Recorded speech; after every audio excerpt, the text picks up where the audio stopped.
Hey guys! Tonight we set sail into the rough tar-scented world of a 19th century whaling ship, where the deck beneath your boots pitches like a drunken dance floor, the rigging above you groans in the wind, and every breath tastes faintly of salt, oil, and something you can't quite name but know you'll never forget. You can hear gulls screaming overhead, smell the brine in your clothes, and feel the slow, rhythmic thud of the waves against the hull. You probably won't survive this, at least not with all your limbs, your dignity, or your sense of smell intact. So, before you get comfortable, take a moment to like the video and subscribe, but only if you genuinely enjoy what I do here.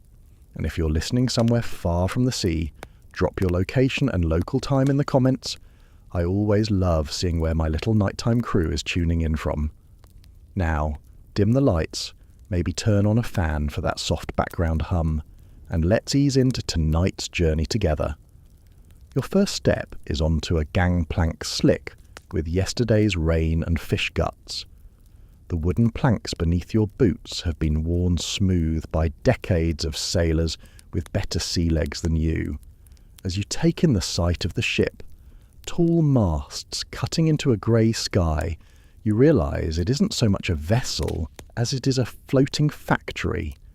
A place where everything smells faintly of oil and everything looks like it's been mended 3 times already. The crew watches you with a mix of curiosity and mild amusement. Most of them know within seconds that you're green.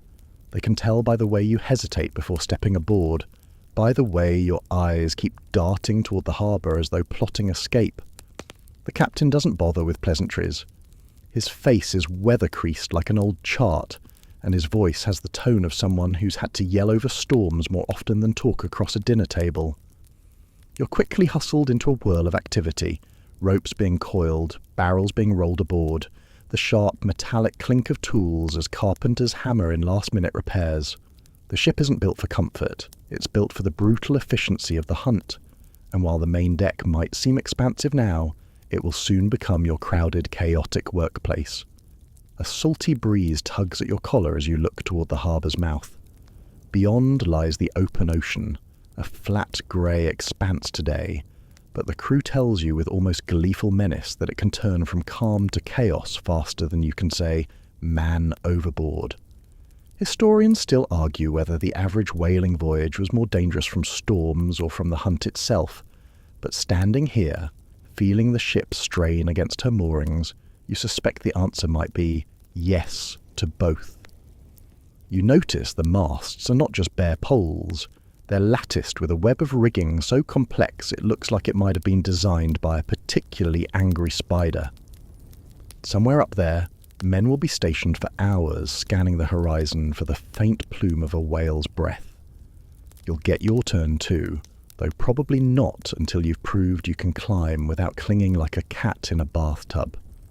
Below deck, you catch glimpses of barrels, massive casks that will one day be filled with whale oil, the golden treasure of this floating industry. In the 19th century, this oil was the stuff that kept lamps burning in homes and streets, kept machines running, and made fortunes for men who didn't have to smell it cooking. The ship's purpose is simple: find whales, kill them, strip them, and render them down into profit. A gull swoops low, screaming in your ear before darting away, and one of the older sailors chuckles. "That's your welcome," he says. You're tempted to smile back, but the truth is you already feel the subtle rock of the ship underfoot, and your stomach has begun to file a formal complaint. The land is still in sight, but your body already knows. It's not in charge anymore. Somewhere forward, a ship's boy, probably no older than 12, is scrubbing the deck with a stiff brush, water sloshing from a wooden bucket. You make a mental note that no task here is beneath anyone, and the faster you learn that, the less the crew will make fun of you. Not that they'll stop entirely. Humour, you suspect, is as necessary to the ship as sails and ropes. As the last lines are cast off, there's a strange moment of quiet anticipation. The ship begins to drift from the dock, sails catching the wind, the creak of the timbers deepening into a steady, living rhythm. Behind you, The shore grows smaller, houses becoming toy-sized, the harbour just a speck. Ahead, nothing but horizon. You breathe in deep, salt, tar, oil, and the faint lingering hint of the dockside tavern you should have visited one more time. A sailor sidles up and points toward the bow. There's the last solid thing you'll see for weeks, maybe months. His grin is missing more than one tooth. You nod, unsure whether to feel excited or deeply, deeply concerned. Probably both. The sails snap full, the deck tilts, and you're officially a part of the crew now, though part might be generous. Right now, you're more like luggage that occasionally gets in the way. Still, the sea doesn't care. You're aboard, and the journey into its vast, merciless heart has begun. Somewhere out there, whales are waiting, or maybe not. Either way, you'll be chasing them until the ocean decides you're done. You follow a broad-shouldered sailor below deck, ducking instinctively as the low ceiling forces you into a crouch. The air here is thick, warm, and smells faintly of damp wood, oil, and a hint of something you can't place. Possibly old cabbage. Light filters through tiny portholes, more decorative than useful, and you realise quickly that living quarters on a whaling ship are a matter of interpretation. Your assigned bunk is nothing more than a narrow wooden frame, with a thin mattress stuffed with what feels like hay and regret. It's jammed into a wall alongside a double row of similar bunks, each separated by barely enough space to turn over. Above you, another bunk creaks ominously as a sailor climbs in to test it.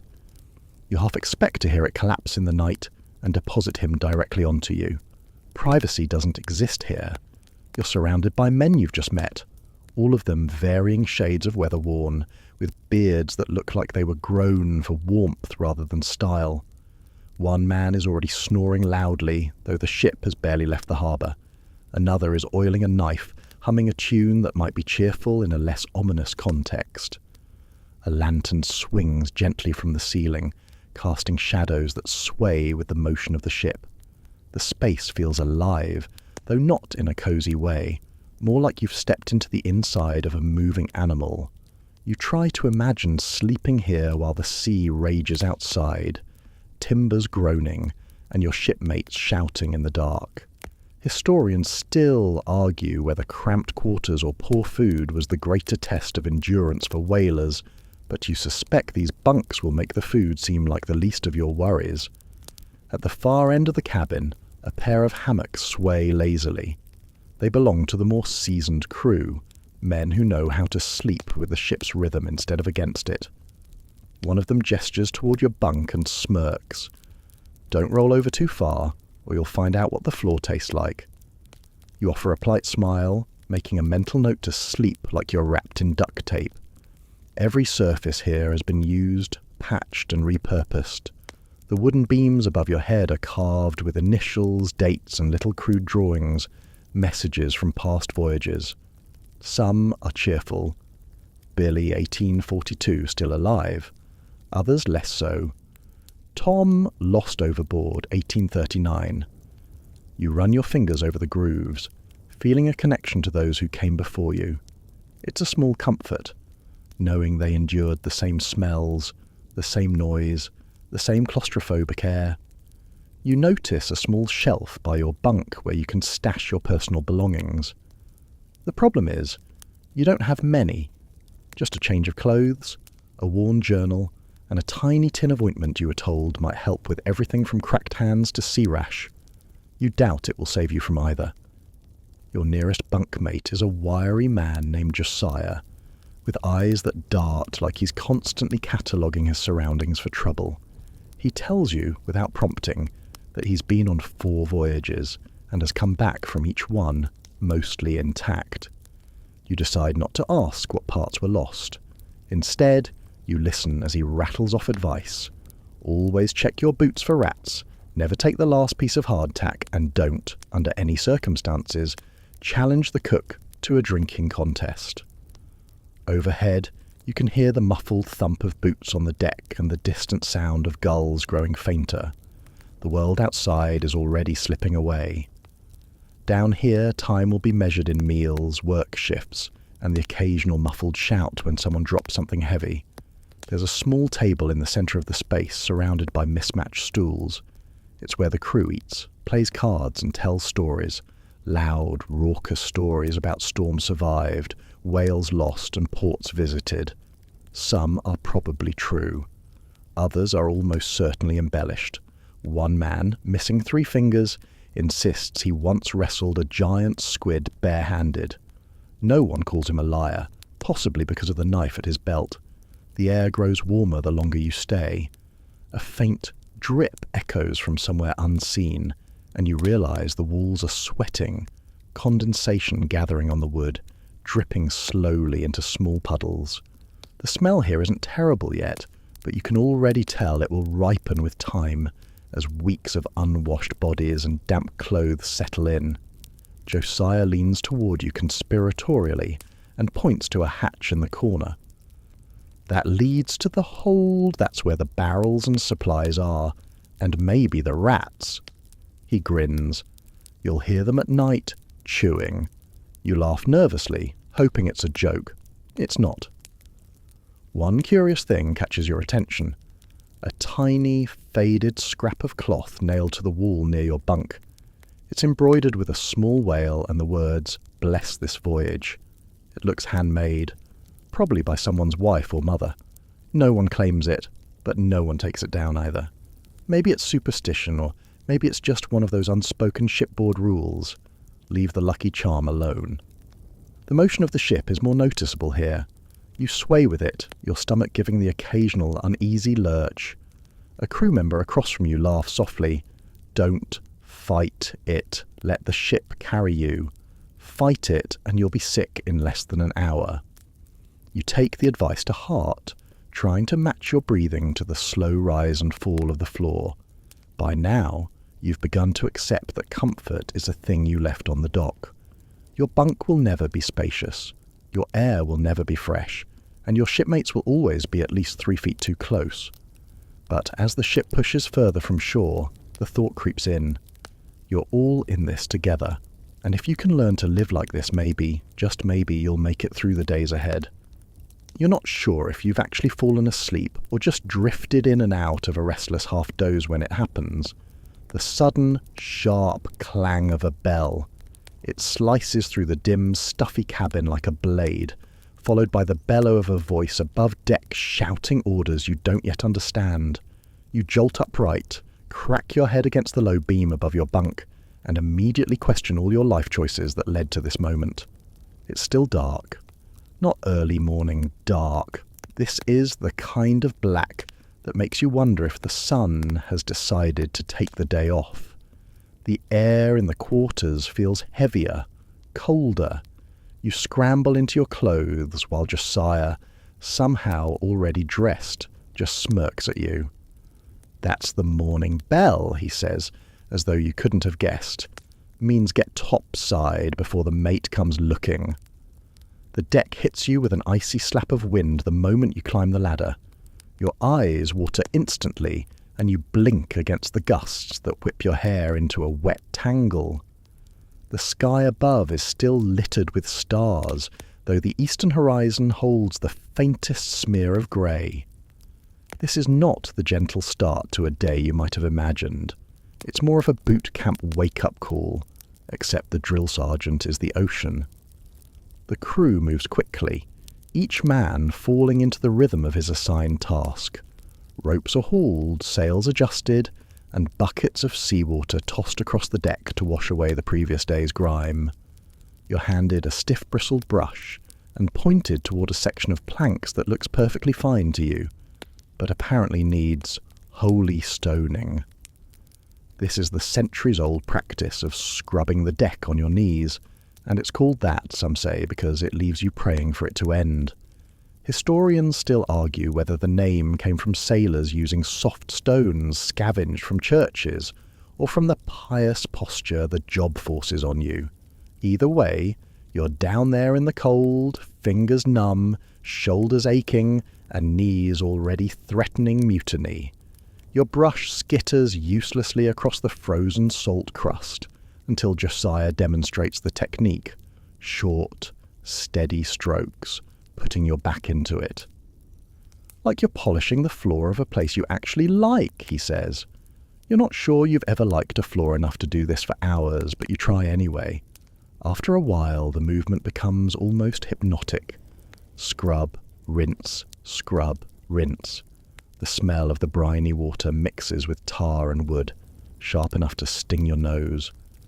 One of the older hands, a massive man nicknamed Ox, moves past you carrying a coil of rope thicker than your arm.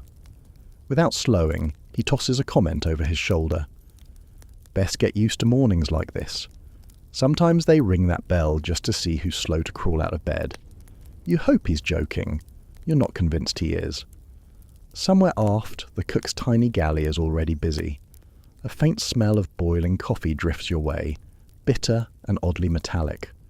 The thought of warmth makes you work faster, though the mate's voice, sharp as a whip, keeps you from imagining breakfast for too long.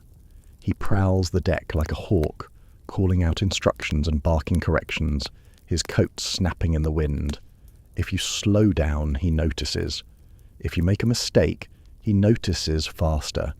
The wind carries a chorus of small sounds, the slap of waves against the hull, the groan of the rigging, the occasional metallic ping of a pulley under strain.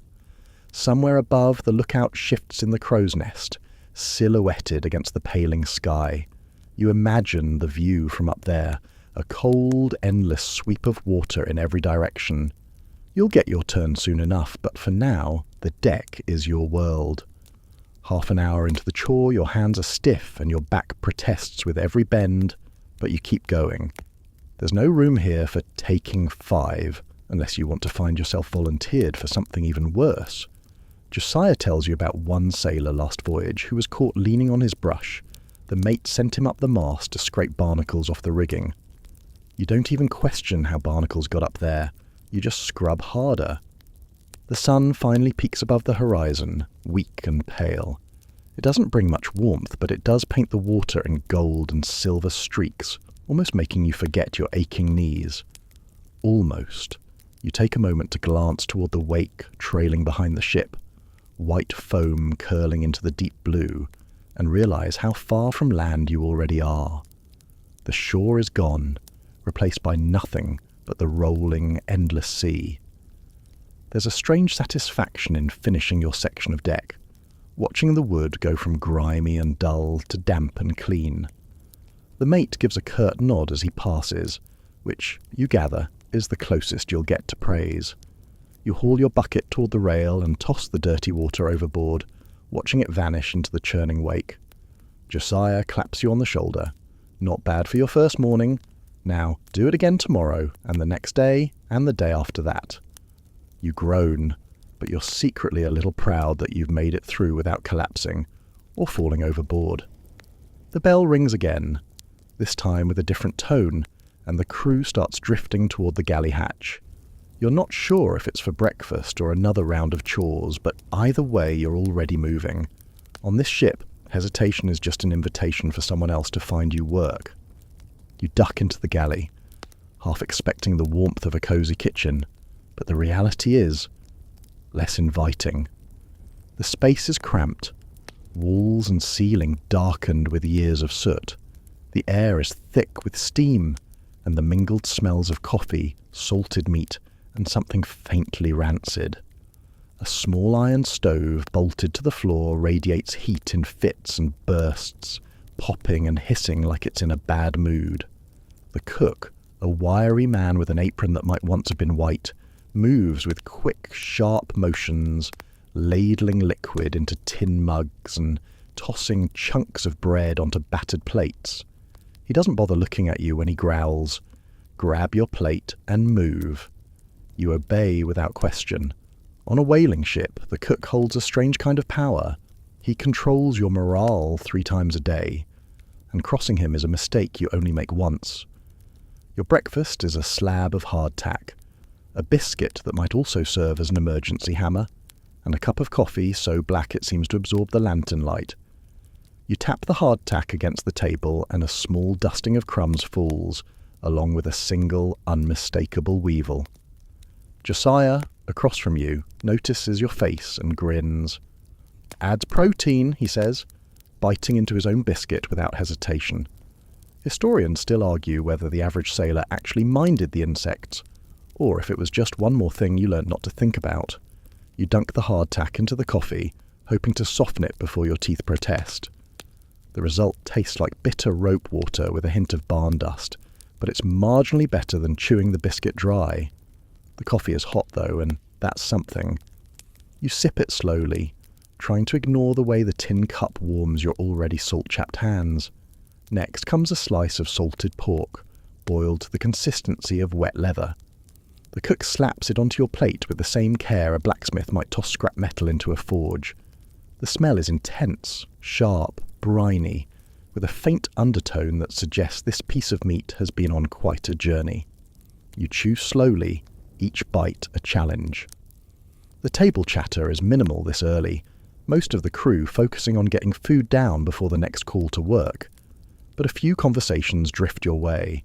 Stories of the last port, complaints about the weather, and one sailor proudly describing how he once found a dead rat in the flour barrel and just picked around it. You make a mental note to always inspect your meals carefully. Every now and then, the cook offers something different. Ship's biscuit baked with molasses or burgoo, a kind of oatmeal porridge thick enough to stand a spoon in. Today, though, it's just the basics. Biscuit, pork, coffee, and a sense that no matter what you eat, you'll be hungry again in an hour. The food's purpose isn't pleasure, it's fuel. A quirky detail catches your attention.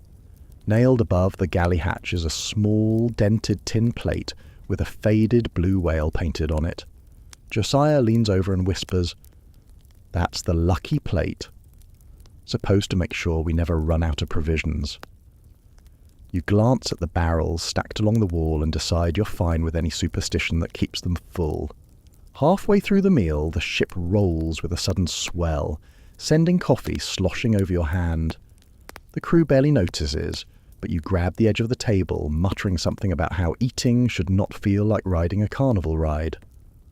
Ox, seated 2 spots down, chuckles and says, "Get used to holding your plate with one hand and your food with the other.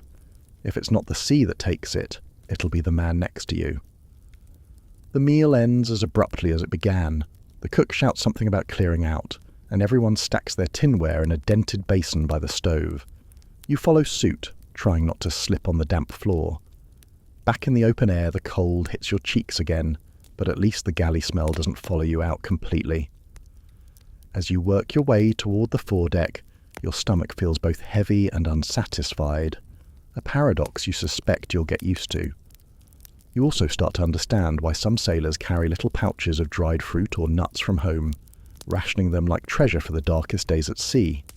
It's a quiet kind of rebellion against the ship's endless diet of salt and starch. Still, for all the complaints you could make, there's something oddly grounding about eating the same food as every other man here, from the captain to the newest cabin boy. It's one of the few equalizers aboard, a shared ritual that doesn't care about rank. If the captain bites into a biscuit with a weevil in it, he's just as unlucky as you. By the time you're back on deck, the wind is sharper, the sky brighter, and the horizon still stubbornly empty.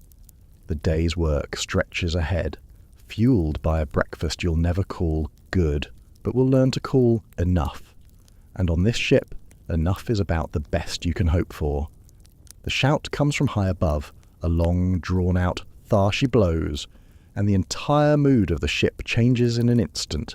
It's as if every man's pulse skips, then doubles. The lookout's voice cuts through the wind, and even though you can't see him clearly from the deck, you know his eyes are locked on some distant fleeting plume. You squint toward the horizon, your hand shading your face against the glare. At first, it's just empty water and the slow heave of swells. But then, there it is. A faint burst of white mist rises, hangs in the air for a second, then vanishes. The spout of a whale. The crew around you erupts into motion without hesitation, the quiet rhythms of ship life replaced by something sharp and electric. The mate is barking orders, Men are running to their stations and you're swept up in the flow. Ropes are loosened, boats readied, and harpoons brought up from their racks.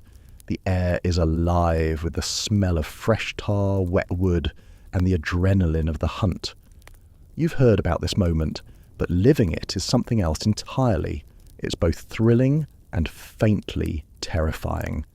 Historians still argue whether the chase was more dangerous for the whale or the whaleman, and watching the preparations now, you think the odds are pretty evenly stacked against both. You follow Josiah to the port side, where one of the smaller whaleboats hangs suspended on its davits. He tosses you a spare oar and says, "You'll be rowing." Hard, and no crying if your arms fall off. You want to laugh, but his tone is only half joking. The harpooner checks his gear, the iron head gleaming in the thin sunlight, its barbs wicked and purposeful. Beside him, the boat steerer runs his fingers along the coil of line that will connect man to whale, a living, moving tether. The captain stands at the rail, spyglass in hand, calling adjustments as the ship turns to close the distance. The wind sharpens, filling the sails, and you feel the deck tilt underfoot, as if the ship itself is eager to give chase. The sea is darker here, the swells steeper, and each rise and fall reveals the whale's spout for just a moment before it's lost again. The order comes to lower the boats. Suddenly, everything is movement and spray. The whaleboat drops toward the water with a lurch that makes your stomach lunge into your throat, then hits the sea with a slap that rattles your teeth.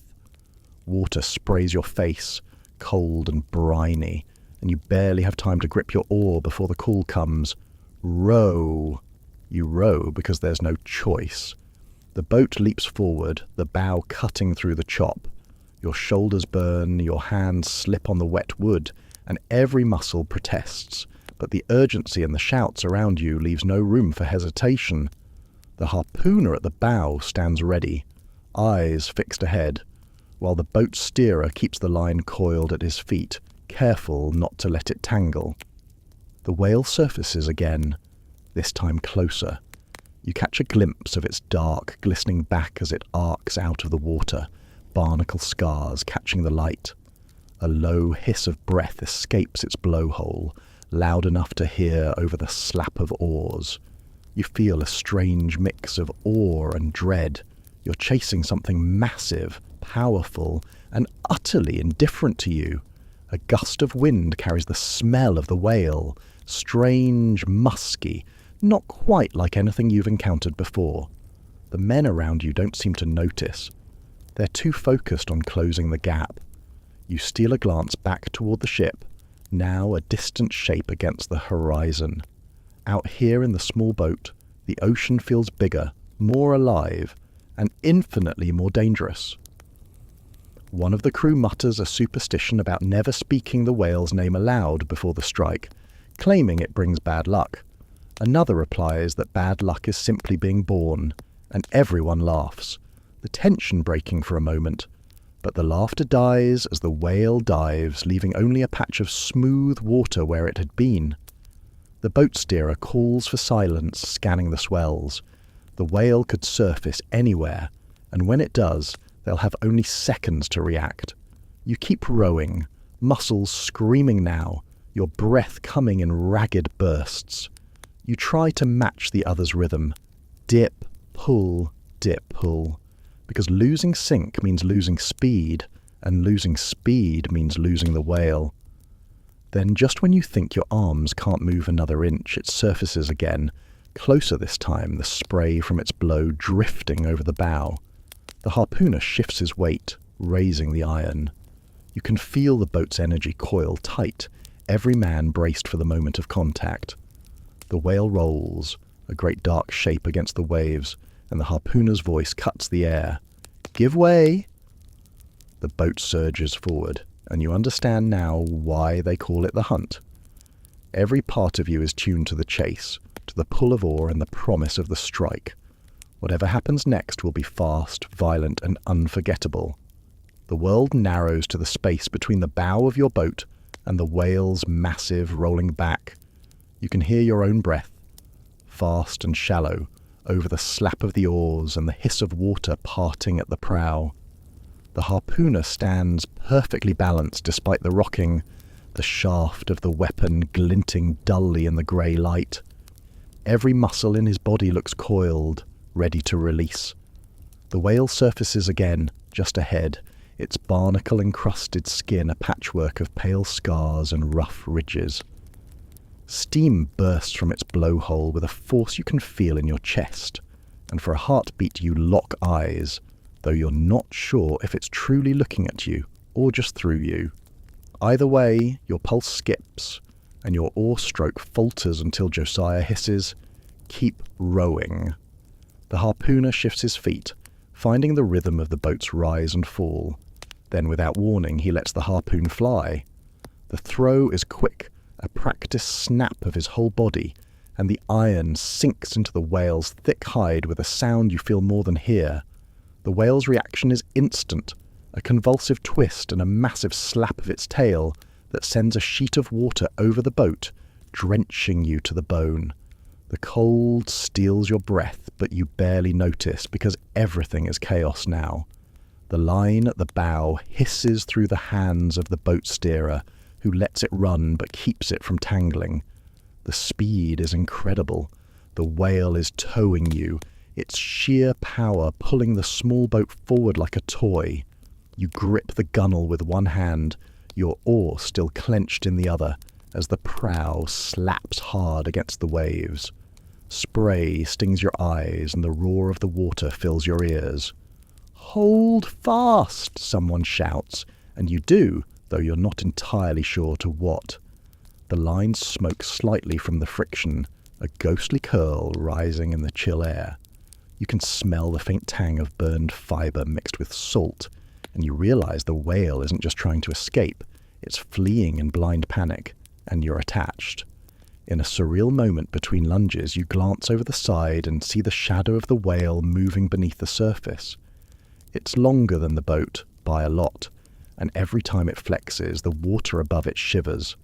The barnacles you saw earlier cling like small white fortresses to its back, and you wonder how many storms, how many predators, how many other whaling crews it's escaped before this day.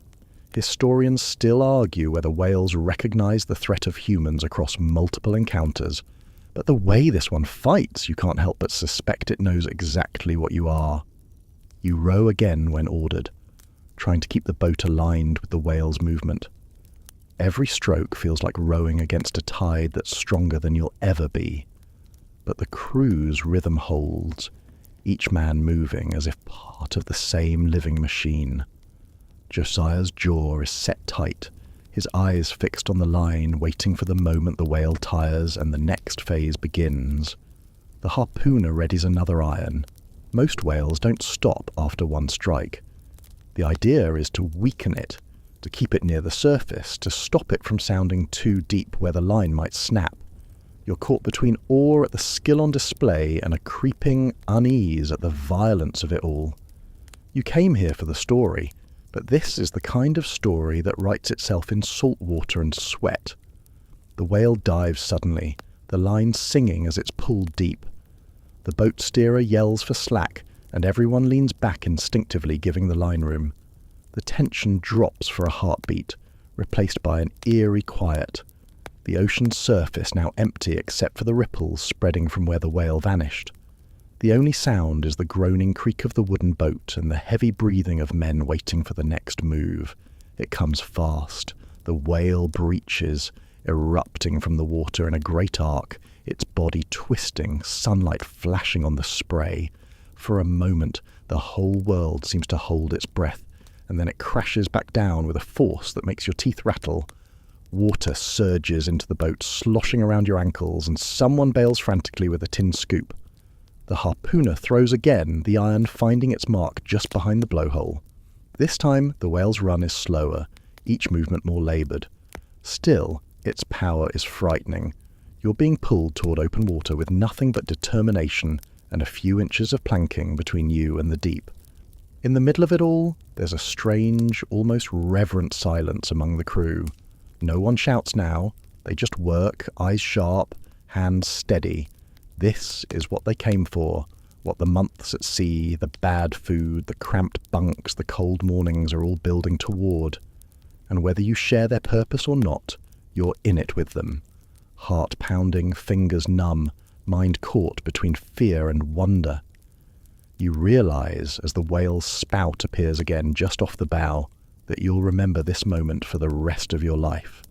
Not just because of what's happening, but because it's the closest you've ever been to something this big, this wild, and this utterly beyond your control. The line hums under strain, vibrating like a living thing. You cling to the gunwale, your knuckles white, as the whale powers forward in what the crew grimly calls a Nantucket sleigh ride. The name makes it sound almost pleasant, like a winter jaunt behind a team of horses, but the reality is a bone-jarring drag across choppy seas, your small boat at the mercy of a creature that outweighs you 100 times over. Spray blasts your face, cold enough to sting, and your soaked clothes cling to you like ice. The prow of the boat smacks into the waves, sometimes lifting high enough that your stomach lurches before slamming down again. You taste salt on your lips, not the delicate kind you sprinkle on food, but the raw, metallic flavour of the ocean itself. Josiah shouts over the wind, "Keep low!" She'll try to sound again.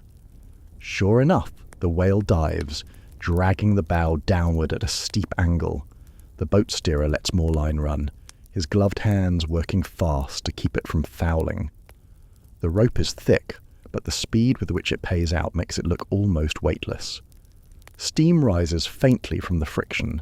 You risk a glance over the side and catch fleeting shadows deep below, an enormous fluke sweeping side to side, churning the water into ghostly trails.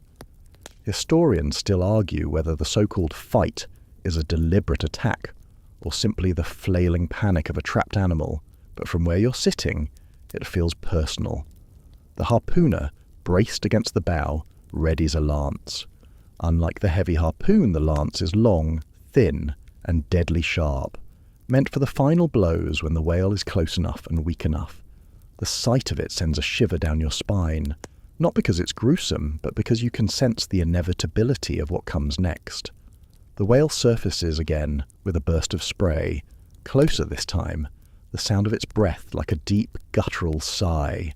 The crew rows hard to bring the boat alongside, timing each pull with the roll of the swells. Your arms ache, your palms roar against the oar handles, but adrenaline drowns out the pain. The harpooner's face is set in grim focus. This is the moment he's lived for on every voyage. Then, without warning, the whale veers sharply to starboard, almost capsizing the boat. You lurch sideways, catching yourself on the thwart just before the icy water rushes over.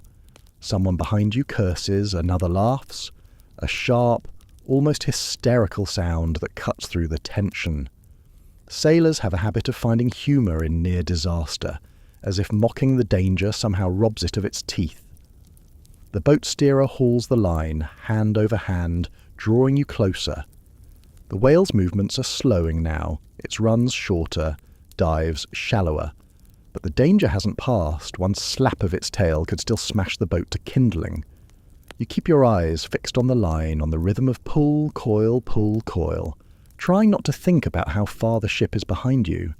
There's a moment, brief but startling, when the whale turns just enough for you to see its eye.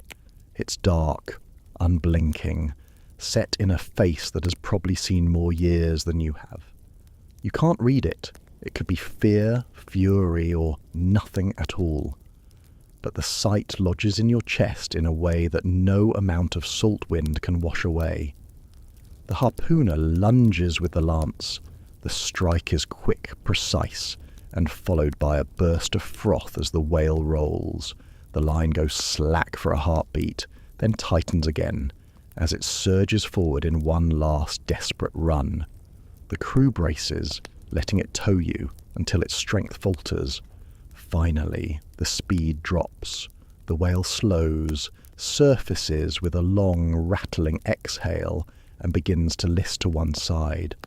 The mate from the next boat over calls out something you can't quite hear over the wind, but the change in the crew's faces tells you it's almost over. The sea around you is churned and streaked, the air thick with the mingled smells of brine and oil. Your body hums with exhaustion, your fingers stiff from gripping the oar, yet there's a strange, unshakable awareness that you've been part of something huge, both literally and figuratively. You don't feel triumphant, you don't feel defeated, you just feel altered.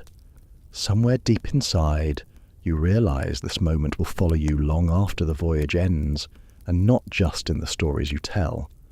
It's carved into you now, like the old initials in the beams below deck, a mark you can't erase, even if you wanted to. They lash the whale to the starboard side, head toward the bow, tail aft, and the ship becomes a workshop built above a floating mountain of flesh. You stand on the slippery deck as men swarm into position, the smell a wall of warm salt, iron, and that unmistakable oily musk that will haunt your clothes long after you think you've washed it away. The cutting stage, 2 narrow planks lashed out over the carcass, flexes with every swell, and you're ordered onto it with a boarding knife as long as your forearm. You test your footing, remembering the cook's advice about holding your plate with one hand. Here, you hold your life with both feet. The mate's voice snaps through the wind. Hook on.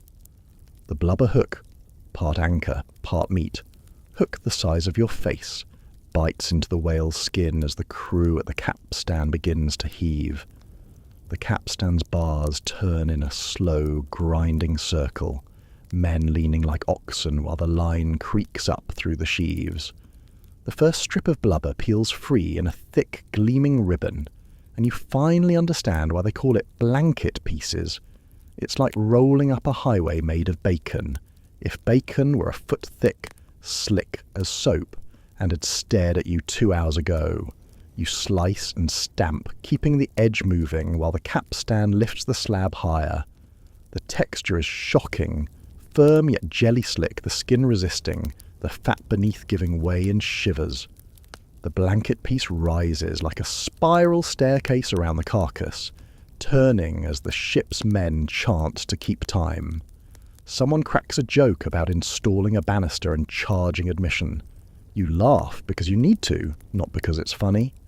A wave slaps your boots cold as a bucket of truth, and you plant yourself lower, knees bent, the knife working in smooth arcs like Josiah showed you. Cut with the roll, not against it. Once the blubber strip clears the rail, men armed with spades and mincing knives turn it into horse pieces, long, thin strips that look disturbingly like something you'd expect to find hanging in a butcher's window, if that butcher didn't worry about health codes. The mincer's rhythm, slice, lift, push, slice, becomes a metronome for the whole operation. The pieces go into tubs, then onto the deck near the try-works, and you finally face the roaring heart of this floating factory. The try-works are squat brick furnaces mortared into the ship's waist, 2 great iron pots set into them like cauldrons for giants. A man called the try-pots cook is already stoking flames with scraps of dried blubber called scraps, or Bible leaves, thin parings that flare fast and hot. On a wooden vessel, this brick hearth is both miracle and menace. It lets you render oil at sea, and it also wants very badly to set the whole ship on fire. Mainstream historical fact. Whaling ships really did carry permanent brick try-works on deck to boil blubber into oil, making them true floating factories long before factory ships of the 20th century. The first tub of horse pieces hits the pot with a shuddering hiss, and an oily steam blooms upward, sweet, sour, and heavy. It coats your tongue with a flavour you can't spit out, like rancid butter married to a tire fire. Remember that coffee that tasted like burnt rope? Congratulations. The rope has now retired, and this is its more ambitious cousin. Black smoke trails leeward in a greasy ribbon, and the rigging above accumulates a fine, shimmering film that turns every line into a slick surprise. The crew joke that the smell keeps pirates away. You suspect it keeps angels away too. You take your turn feeding the try-works, using a long-handled skimmer to stir and rake. The blubber renders down into a golden broth that brightens the flame as it gives itself over to oil. When the scraps float light and crisp, you heave them onto a grate to dry. They'll become tomorrow's fuel, part of the ship's self-sustaining cycle of smoke and stink. Josiah elbows you and says, "Don't get too close unless you like your eyebrows optional." You step back, both eyebrows suddenly very dear to you. A cask stands open nearby, its iron hoops cold under your fingertips. Another team funnels the hot oil through coarse cloth into the barrel, steam sighing as it meets the cooler staves. The scent shifts from burnt to waxy warm, and for a moment you catch a whiff that's almost pleasant, like a candle shop that had a very bad day. You hammer in a bung, smear a pitch seal, and chalk a mark on the head. Somewhere, months from now, this barrel will light a parlour lamp in Boston, or a street in London, or a lighthouse beating back winter's early dusk. It's a noble thought. It does absolutely nothing for your nausea. The headwork begins. Men clamber onto the massive skull to case the head, tapping a hole and dipping buckets into the spermaceti reservoir, a clear, waxy liquid that firms to a pearly mass when cool. You lift a tin mug of the stuff and watch it thicken as the breeze touches it. Sailors swear by it as a salve for cracked hands, boot dressing, even hair tonic. One old hand smears a dab across his cheeks and declares himself handsome enough for Sunday, which, judging by the results, is a flexible metric. A quirky tidbit passes down the line.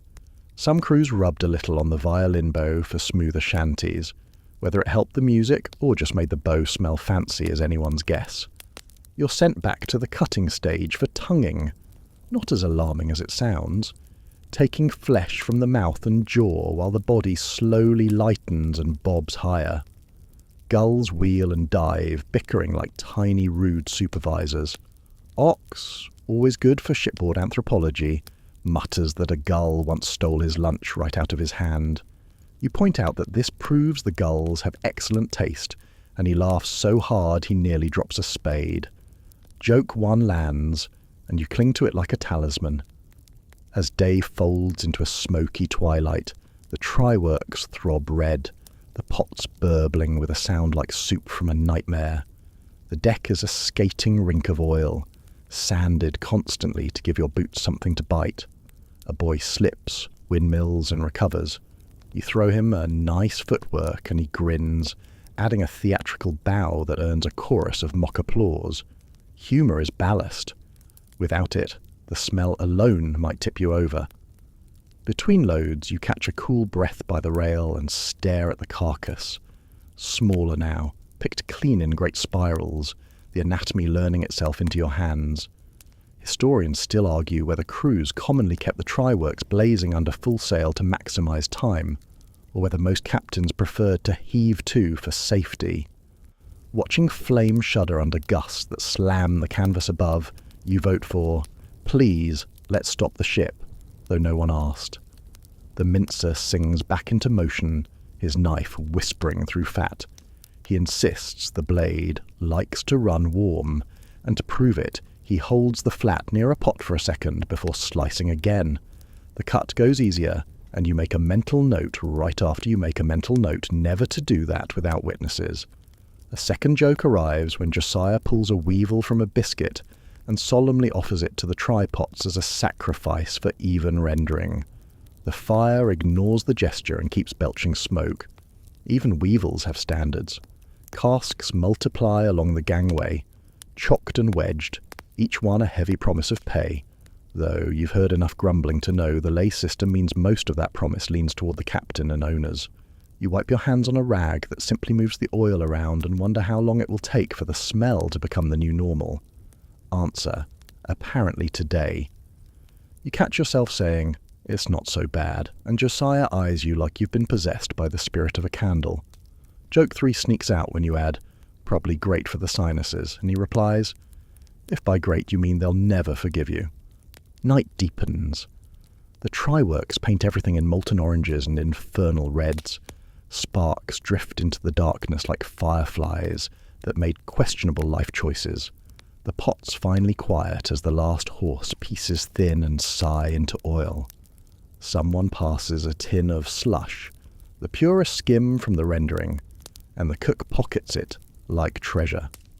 He'll trade slush ashore for sugar and flour, a tiny economy inside the larger one, a shipboard stock market in which you are decidedly not a whale. When it's over, you're coated, hands, boots, hair, with a sheen that catches lamplight like varnish. The carcass slips free at last, sinking with a slow, solemn roll that silences even the gulls for a beat. The ship rocks easier, lighter by many tons and heavier by many barrels. You lean on the rail, throat raw, eyes stinging, and think of lit streets and warm windows a world away, the quiet glow fueled by nights like this, by smoke like this, by you smelling like this. You won't last a day, you told yourself. Yet here you are, one day older, one day deeper, one day more a part of the ship's hot, smoky heartbeat. Days unspool like a long coil of line, and you're never quite sure where one ends and the next begins. The try-work's cool, the deck is sanded, another cask is chocked, and then you wake to the same grey seam of horizon, the same low bell, the same coffee that still tastes suspiciously like burnt rope. Only now the rope has been reheated and served with a side of regret. The ship settles into a rhythm that gets inside your bones. You move when it moves, eat when it says eat, and sleep in jolts that feel borrowed rather than owned. You learn that on a whale ship the calendar is practical, not poetic. Watch bells carve the day into bite-sized alarms. 4 hours up, 4 hours down, 2 hours dogged in the evening to keep the rotation fairish. You pace the deck on lookout, eyes smarting in the wind, scanning for the faintest thread of white breath, and mostly you see waves describing themselves over and over. You holystone again. Someone upstairs has a spiritual sense of humour, splice-worn lines under Josiah's patient eye, and darn a sock with a needle that would scare a tailor. Work becomes a lullaby. The ship hums to keep you from thinking too much. Then the weather decides you've grown complacent. A wind that began as a polite suggestion stiffens until every line sings the same high note, and the slate sea stacks into restless blue hills. The mate roars the order to shorten sail, and you scramble aloft, fingers stiff on tarred rigging, remembering that your eyebrows once had value and you'd like to keep them. Canvas slams like doors in a stormy house. You reef by feel because your eyes are full of spray and your brain is full of the sensible thought that people weren't meant to be this high over this much water. A green sea claps the bow, and the deck becomes a river moving the wrong direction. Everyone's soaked except the cook, who swears he's waterproof and might be right. When the gale passes, as if it was only checking on you, the world flips to its opposite. The doldrums. The ocean turns to a heavy mirror. The sails hang like laundry someone forgot to pin. Heat pools on the deck and crawls below, where it lounges in your blanket like a cat. You nap and wake and nap again, sweat slicking your neck, listening to the creak and sigh percussion of a ship at idle. Someone whistles for wind, another swats him on the head because whistling is supposed to call up a storm, and we have enough of those on retainer already, thank you. Historians still argue whether sailors truly believed such small acts bent the weather, or whether the rituals mainly kept boredom from mutinying. But down here a superstition is just a hobby with better branding. Boredom, it turns out, can be as dangerous as a storm. To keep hands and minds from unspooling, the forecastle becomes a workshop.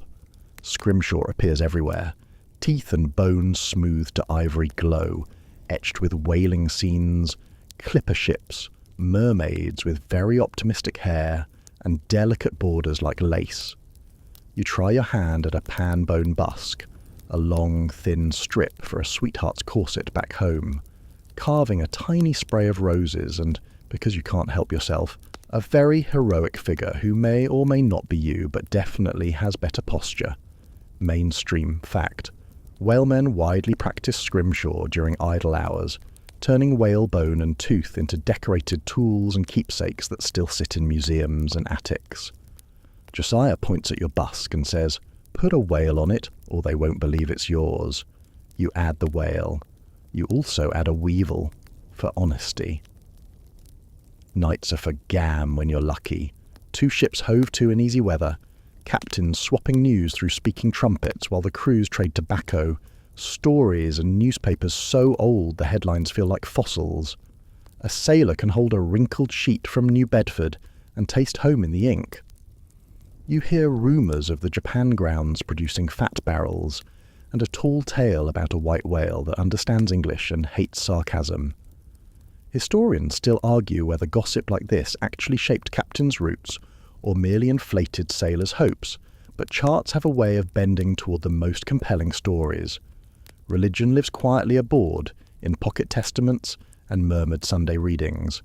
Superstition lives loud. No one kills an albatross. Full stop. A nail hammered into the mizzen is never pulled because it was hammered there for luck. A small tattered ribbon is tied to a pin rail because a cooper's wife tied it there once and he came back safe. You do not untie that ribbon unless you want to sleep directly in the ocean. A quirky favourite. Someone smears a thin coat of spermaceti on a violin bow before a shanty, swearing the notes slide truer. You can't prove it helps the music, but the bow gleams like moonlight, and the tune does feel silkier. Or maybe that's the heat talking. In the long afternoons, the ship becomes a classroom disguised as a wandering town. Josiah teaches you to read the clouds. Mare's tails high, weather change in a day, a mackerel sky, rain before you finish your complaint. Ox shows you a rope trick that turns 3 short ends into 1 long splice, then refuses to explain it twice because magic needs mystique. The cabin boy learns his letters by copying the log, while the cooper recites arithmetic as he hoops casks, circles inside circles, the ship a geometry problem with very wet margins. Food remains reliably unreliable. The cook turns burgoo into fine art by adding exactly 2 raisins per man on Sundays. You guard yours like diamonds and trade one for a sip of someone's secret molasses. You propose a new recipe, hardtack flambe, but no one trusts you with fire after the try works, and honestly, they're right. Joke one lands when you declare you're opening a pop-up restaurant called The Weevil and Rope. Reservations are wide open through never. Laughter ripples like a small fair wind. There are gentler days that feel stolen, a sunrise of salmon-pink ridges, flying fish skittering like silver skipping stones, a pod of dolphins curving alongside the bow, as if to remind you the ocean can be playful when it's not auditioning for your nightmares. You lean on the rail and almost believe the smell of hot oil has left your clothes. Then you move and the breeze disabuses you. Remember that candle shop meets tire fire aroma from the try-works. It lives here now. Joke 2 arrives when Josiah claims the scent will fetch top dollar in fashionable parlours back home.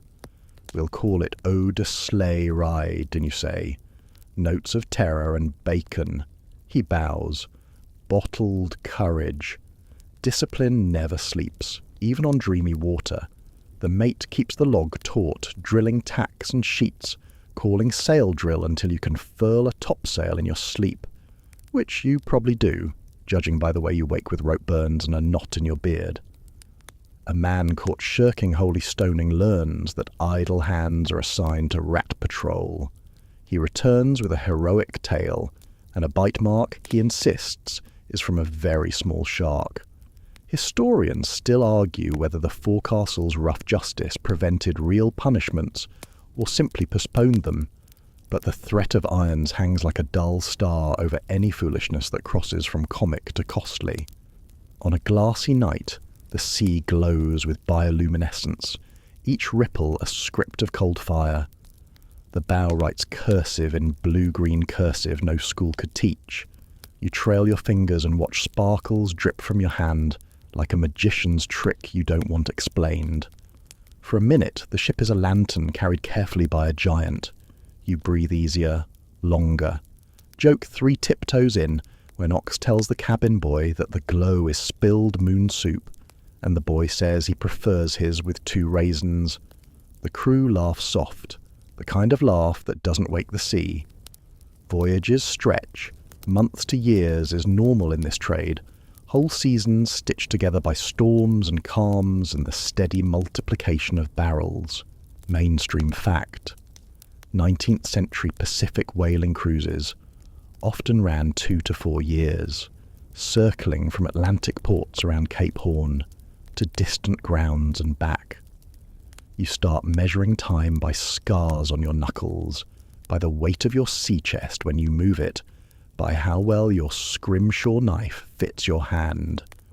Historians still argue whether whalemen were, on average, more literate and letter-writing than merchant sailors, or simply more bored and therefore more verbose.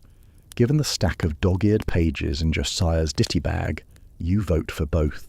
Somewhere between storms and stillness, you notice you've learned the ship's quiet language. The rigging has moods, the mast has opinions, the hull makes a particular disappointed throat clearing when someone stows a line sloppy. You answer back without thinking, tightening, coiling, squaring away, because order at sea isn't vanity, it's survival arranged neatly. The days still blur, but the blur has texture now. Rope over palm, salt on tongue, knife on bone, smoke on wind. And while you wouldn't recommend the accommodations to anyone who enjoys comfort, you find a strange pride in knowing the rhythm, in being one small, necessary syllable in the long sentence this ship writes across the water. You don't notice the danger at first because it looks like routine. Coil a line, grab a spar, step where you stepped 100 times. Then the ship gives a small shrug, the way it always does, and your foot lands on a spot polished by 1,000 boots and one very determined smear of oil. Your legs go out, your shoulder hits the rail, and the world flashes white. You recover, cheeks burning with embarrassment, and Josiah grunts, "Greece don't care about pride." He's right. Out here, most disasters begin as little slips. The deck is a trap designed by everyday chores. Running blocks that could crush a hand if the line jumps, iron hooks that swing like lazy predators, casks that roll if a wedge loosens, and the try-works whose heat draws you in even as it waits for a misstep. You keep your fingers clear, your eyes open, and your weight low because you've seen enough to know every job has a bite to it. The boat falls and rises while you haul, and the smallest surprise, an unexpected lurch, a rope that snatches, a wave that slaps, can turn a task into a lesson you learn with blood. The rigging too carries its own quiet hunger. Aloft, you wedge your toes against ratlines, tar cracking under your soles, hands finding knots by memory. The wind plays the shrouds like a dozen fiddles, and you, fool that you are the dancer. You clip your arm around a stay, lean out to pass a gasket, and for one long second the sky is nothing but cold, and the sea is a hard idea below you. You breathe, move, the way the older hands do. Nobody talks much up there. Breath is better spent on living. Historians still argue whether better safety drill aboard whale ships, more routine reefing practice, more standardized commands, actually reduced falls, or whether all that discipline merely made the inevitable sound tidier in the log. You decide the log can keep its manners. You'll keep your grip. Below, the try-works offer another flavour of peril. You skim the pots, rake the scraps, and stay well clear when the blubber pops and spits. Steam fogs everything, and a blow of wind can push the smoke in ugly ways. You've seen a man blister his forearms in one clumsy scoop, and another singe the fringes of his beard into a tragic geometry. Now, when someone says, "Stand clear," you stand so clear you might qualify as an island. Remember the eyebrows you liked?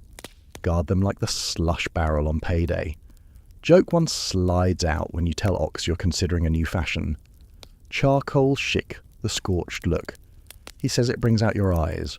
Frost finds its chances in colder waters. It pinches earlobes numb on night watch. turns breath to lace on the moustache, and gnaws toes through boots that were never designed for eternity. You learn the art of layering, wool, canvas, anything you can beg or stitch, and you stash spare mitts in a secret pocket because the ship will snatch one at the worst possible time.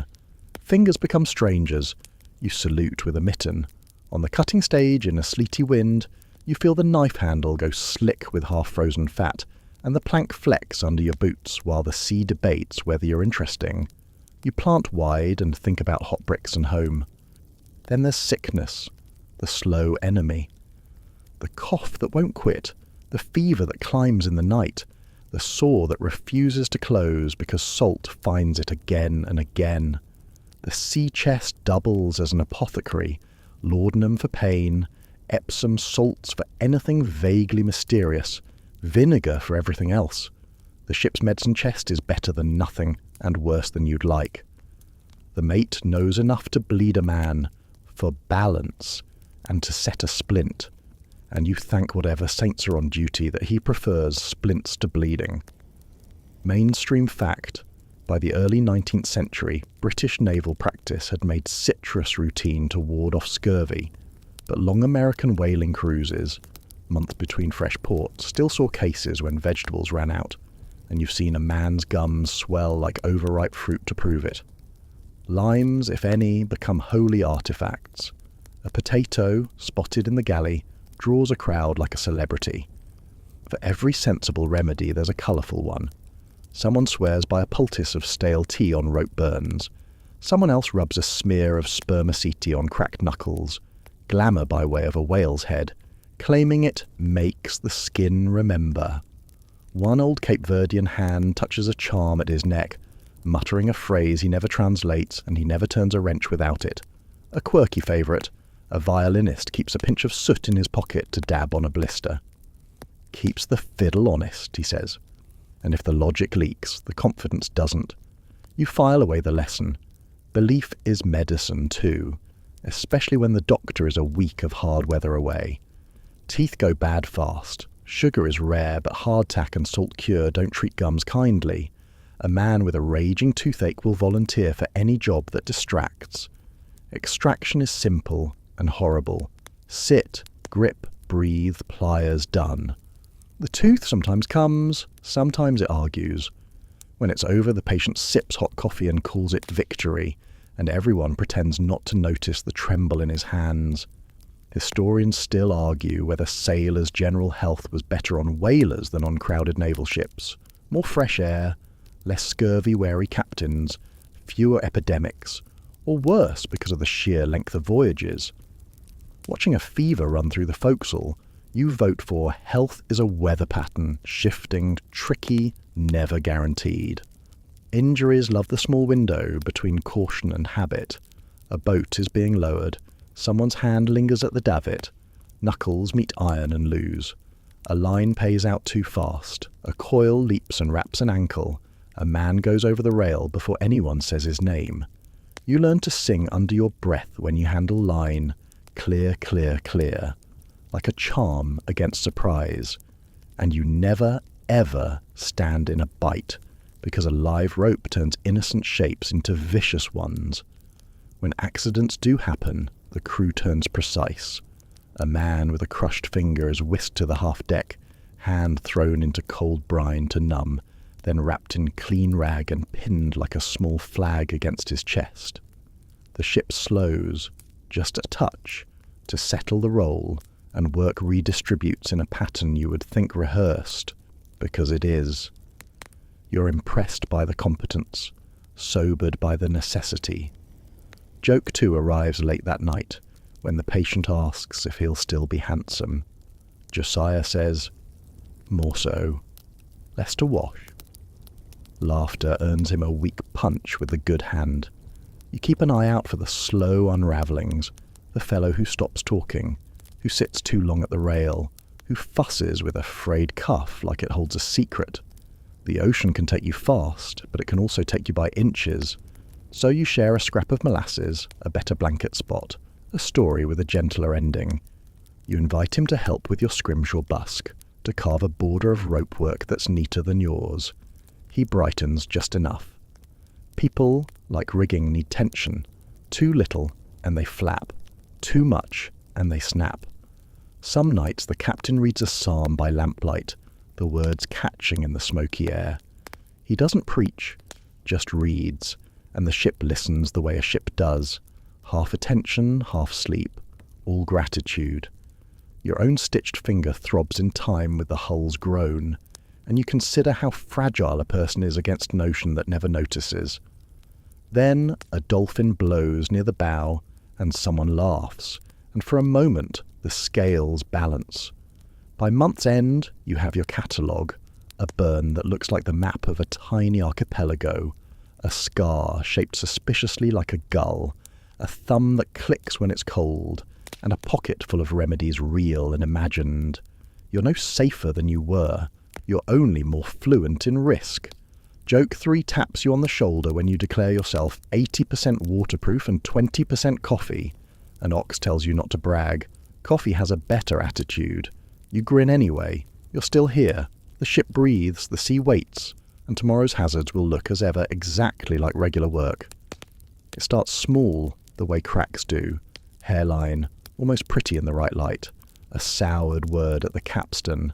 A coil flung down harder than it needs to be. A laugh that isn't laughter when the mate barks, "Lively now!" You feel it first in the pauses. Men not meeting eyes. The way a question about the lay system, that sliding scale of pay you might see someday, hangs longer in the air. Your own shoulders climb toward your ears even when you sleep, as if your body knows the barometer of the crew is falling. The trigger is simple math. After months, the barrels haven't stacked as high as hoped, yet the work feels double. The captain has chased 2 news from passing ships and found one school that's scattered and one that never existed.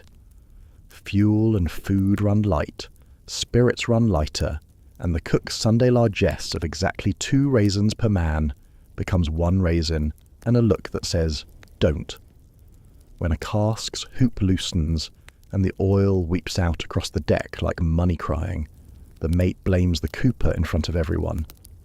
The cooper, who's measured circles his whole life, says nothing. His hands shake anyway. That night, voices collect under the break of the quarterdeck where shadow pools. Josiah's jaw is tight. Ox says little, which is how you know he's thinking too much. Somebody mutters about coffee and rope water, and somebody else says a word that rhymes with mutiny, and everyone shushes him so fast the word drowns. Historians still argue whether most whalemen were genuinely loyal to their captains or simply practical about survival. But right now, loyalty feels like a luxury, and practicality is running round with a bucket trying to catch leaks. Morning comes clipped. The captain reads the log in a voice made of old leather and iron filings, then adds a new rule about talking on watch. The mate prowls like a yard dog and snaps at a green hand for a clove hitch, not pretty enough for a painting. You swallow your own reply because the painting you'd make of him isn't appropriate for church. A line pays out too fast and kisses a man's shin with a welt. The mate calls it careless. The man calls it luckier than you'll be if you keep at me. Breath holds. The mate stares. The captain's head turns a fraction, and his eyebrow climbs 1 degree. Then the watch changes, and the spell breaks. But it doesn't really. At dinner, the hardtack presents a weevil like a garnish. You flip it out with a philosopher's sigh and say, "Sir, your restaurant's famous for protein." Joke 1 lands, brittle but useful. The cook doesn't smile. He's down to his last slush bribe, and everyone knows it. Ode a sleigh ride still clings to your clothes. The try-work's long gone dark, yet not at all gone from your nose, and even the smell has begun to feel like it's picking sides. The first open flare arrives with the word shortening. The captain orders the try-works lit on a frisking breeze to seize a chance at rendering scraps before they spoil. The mate calls for more sail at the same time. 2 fires to tend, 1 on deck, 1 in canvas, while the ship leans into a temper. The crew looks at one another and doesn't move fast enough. The mate roars. Someone roars back, not as loud, but with the kind of tone you can't take back. Steel finds scabbards, fists find air, your heart finds your throat. Then the captain's speaking trumpet appears, and his voice threads the wind like wire. Belay your grievances. We work or we drown. It's not poetry, but it is accurate. You move, everyone moves. Later, when the pots simmer and the sails are snugged and the ship rides easier, the captain calls all hands.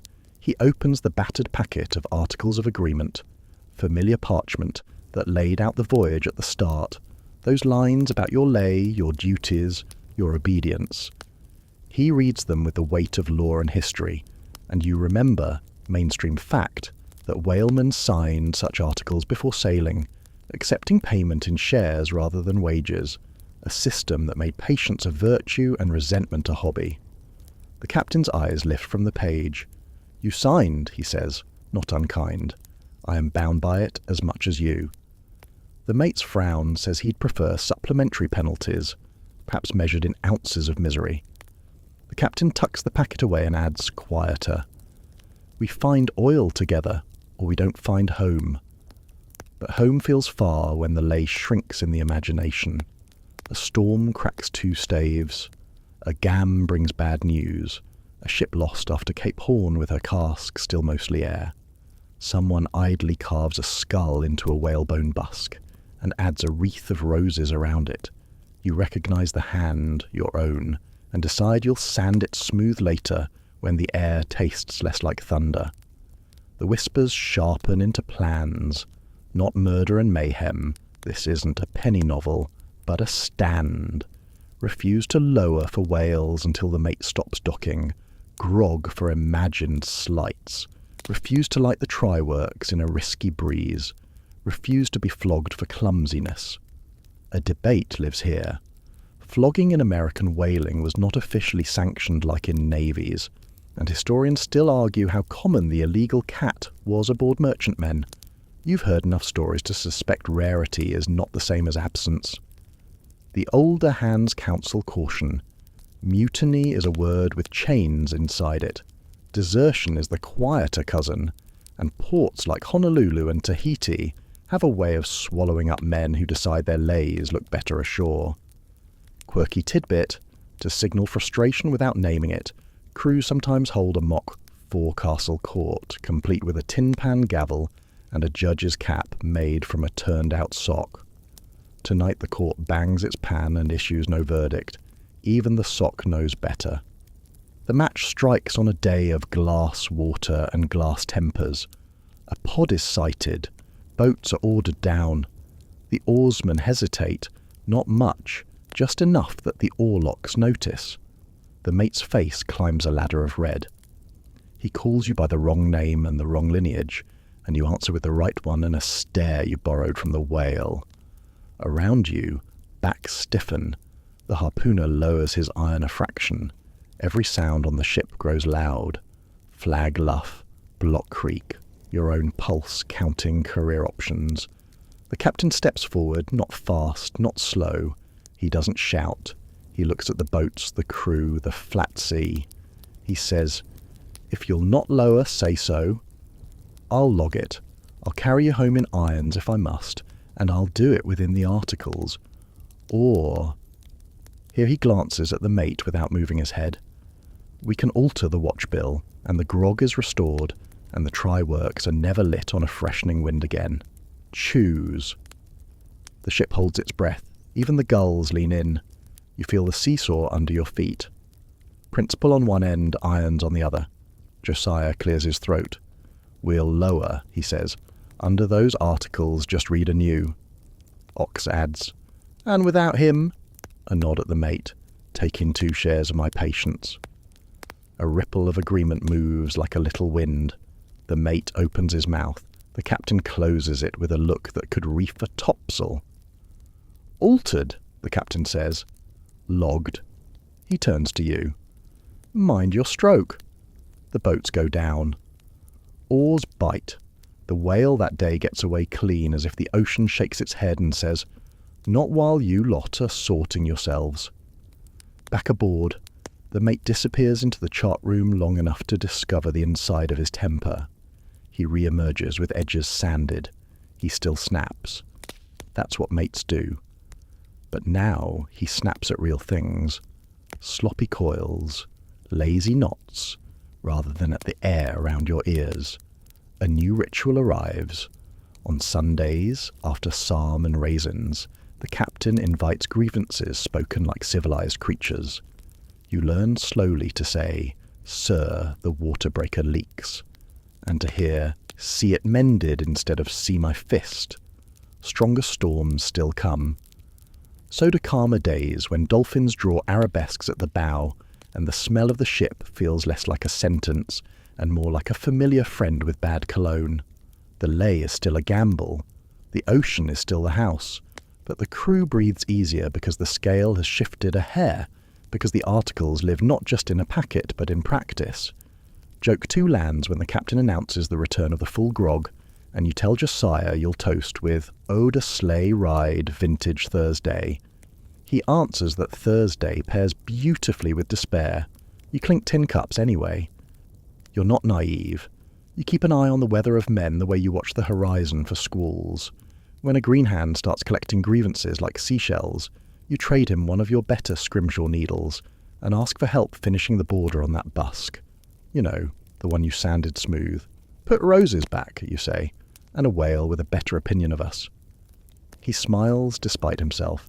Humour, it turns out, reefs a temper as neatly as any gasket.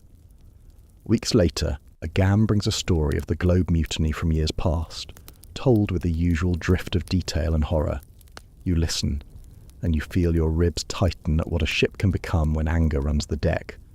You look around at your own crew, at the mate counting to 3 before he speaks, at the captain who reads the articles like a promise rather than a cudgel, at Josiah rationing raisins like grace. And you think, not today. Joke 3 pads in when Ox declares he'll lead a rebellion only if the cause is more coffee and fewer weevils. The cook says he'll mutiny for fresh onions. You offer a platform of eyebrow protection for all, and for a minute the forecastle turns into a parliament of laughter. Night drops soft, the rigging hums a low, agreeable note. Somewhere below, the packet of articles rests in its drawer like a treaty folded small.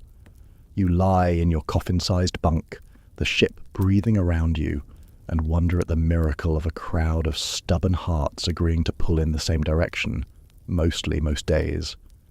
The ocean will test that tomorrow. It always does. But for now, the deck above is quiet. The watch keeps a steady pace, and the word that rhymes with mutiny is asleep. You feel the turn home before anyone says it. The way the captain lingers longer with the glass toward the setting sun. The way the mate's bark loses a half note of panic. The way even the gulls that rob you at sea seem to fly with a lighter insult. The barrels are chocked and tall, ribs of profit running the gangway, and the ship's gate has the satisfied roll of someone who's eaten well and wants to walk it off. "Weather willing," the captain says, which is sailor for "we have a plan and the ocean has a counteroffer." You aim the bow toward memory anyway. Cape Horn greets you like a granite judge who read every foolish thing you've ever done and keeps a special page for sailors pretending they're ready. Seas stand up in ranks, wind drops down like a thrown net. Small boats vanish from thought because the only thing you hunt here is a safe horizon. You reef until your fingers remember the exact twist each gasket likes, and you learn again that fear can be steadying if you let it teach your hands. A green sea comes aboard, tastes the deck, and leaves, unimpressed. You keep a white-knuckled vigil on the lee rail and promise everything you've ever promised, better knots, kinder jokes, fewer attempts at hardtack cuisine, if the ship will just keep her feet. When you finally push past that corner of the world, the sky softens. Petrels trade places with turns, the swell stops sermonizing. Men start sentences with "when we make port." The way people ashore say, "after this week calms down," which is to say, with faith and a grin. Ox announces he will eat an onion like an apple. Josiah promises to buy socks that have never met the sea. You, bold as a captain, vow to spend an entire day not smelling like "ode a sleigh ride." Joke 1 arrives when the cook says he'll frame his apron and open a land kitchen called No Rope, Just Soup. I'll invest, you tell him, in exchange for 2 raisins. Letters appear from nowhere, scrawled on scraps and backs of old charts, destined for post in whatever harbour offers a willing sloop. You write your own, the words awkward but eager, the pen nib dragging across the page as if the ink has its sea legs too. You tuck a scrimshaw busk in a cloth wrap, roses restored, whale improved, weevil tastefully minimised, and you picture its future in a dresser drawer far from decks and stormlight.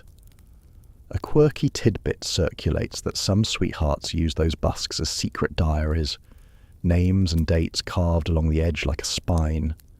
So you add one small line that only 2 people will understand. A gull, very tidy, shaped like a certain scar. The first smell of land sneaks aboard long before the shore shows itself. It's green somehow, sap and damp earth and smoke that isn't try-work smoke. Your nose, so long bullied by oil and salt, rises like a spaniel that's just heard the tin of biscuits. The lookout sings out, "Sail ho!" And this time the answering clatter isn't a lowering for whales, but a flurry of wardrobe reconsiderations. Men shave, or at least negotiate with their whiskers. Someone rubs a last dab of spermaceti on cracked knuckles, because if you're going to touch a door frame ashore, you might as well do it with famous moisturiser. The harbour opens like a story you loved as a child and feared you'd outgrow. Rooflines, masts like a forest planted on water. Gulls that know the word dock in their bones. New Bedford, maybe, or Nantucket, or any port that smells faintly of coal and bread and money, dry enough to rustle. Mainstream fact. In the 19th century, ports like New Bedford and Nantucket were global whaling capitals. Their refineries turned whale and spermaceti oil into lamp fuel and high-quality candles that lit streets and parlours across the Atlantic world. Boats swarm out to meet you, agents in tidy coats, boys angling for thrown coins, a fiddler who can smell a payday at a mile. You lean on the rail and feel the ship hesitate, as if she, too, isn't sure about stepping onto stillness. Customs first, always, and the agent's chalk marks on your casks look like blessings you can count. The owner's clerk climbs aboard with a ledger that could double as ballast, and the captain walks him down the ranks of barrels with the same pride you'd use to show off a child's first letters. Then the lay is read out, shares calculated in a hush that crackles. Some pockets jingle, some pockets cough. You learn again how the arithmetic of this life cuts clean.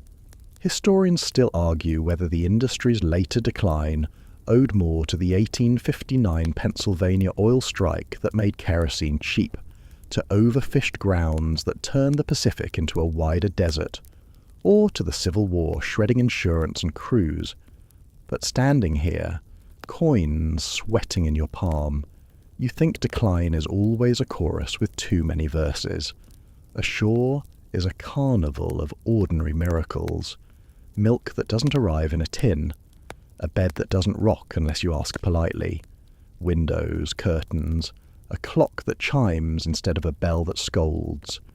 You walk funny for an hour, sea legs arguing with cobbles, and then you let the land teach you how to be heavy again.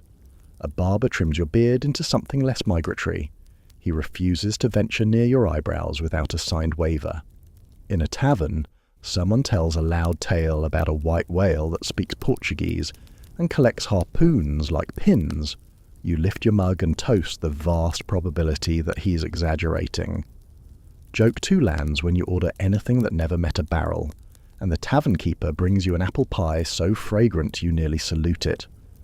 Homecomings fracture into 1,000 small scenes. A woman on the wharf whose face goes from granite to water in one breath. A boy shyly handed a whittled boat that still smells of tar and pocket, his hand closing around the keel like a promise. A mother testing the corners of her son's smile because mouths tell stories hands won't. Men who find no one waiting because years spiraled while the ship was counting miles. They buy a new hat and call it luck, and go find work that doesn't require a lance.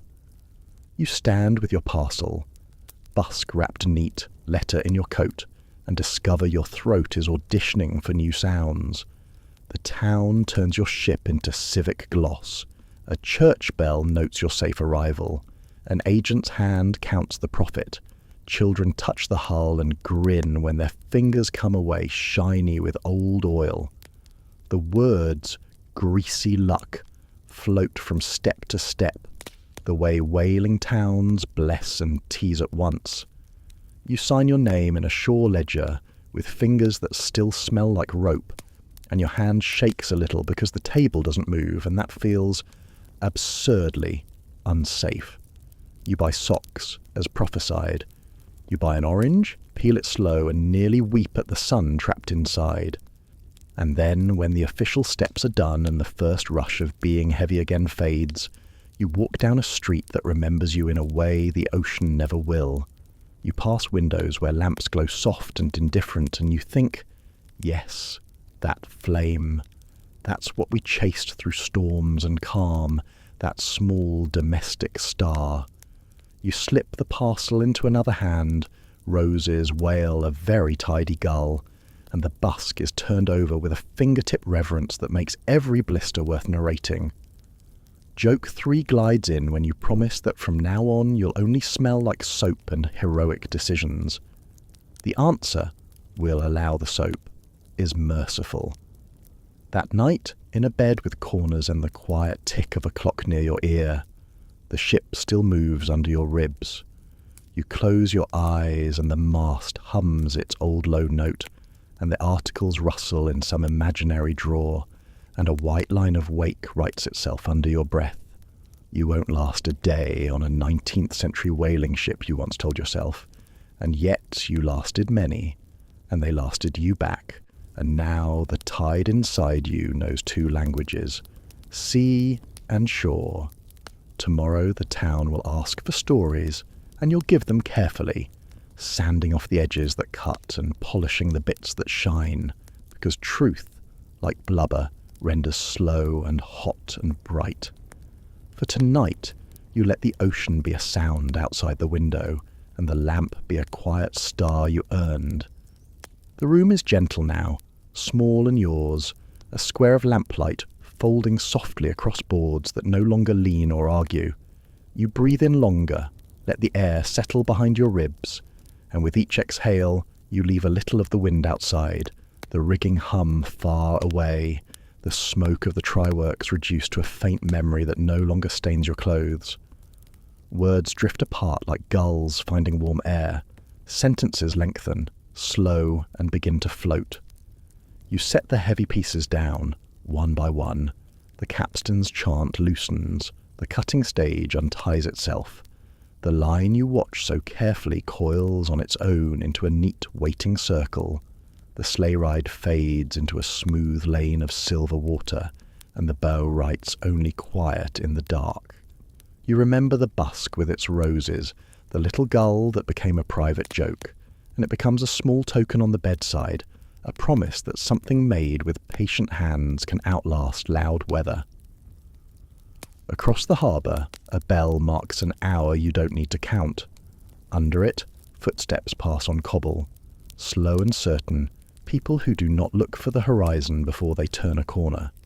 You borrow that certainty. You borrow the stillness of a room that keeps its own balance. You let your shoulders sink, let your fingers uncurl, and the salt leaves your skin without a fight. If a wave rises in your mind, let it come and fall, long and low, until the only tide is your breathing, in and out, shore to shore. Let the ship grow small behind you, merely a dark line at the edge of the mind's bay, sails furled, try-works cold, her lamps lit for someone else's watch. You are safe and warm, and there is nothing to hold, nothing to haul, nothing to fix. Sleep like an anchor slipping into good mud. Sleep like oil settling clear in a glass. Sleep as if the wind has finally agreed to speak softly. And when you wake, may you carry only the gentlest parts of the voyage, the gleam of dolphins at the bow, the blue fire of the sea on a calm night, the way a lamp in a window makes a room feel like a star you can touch.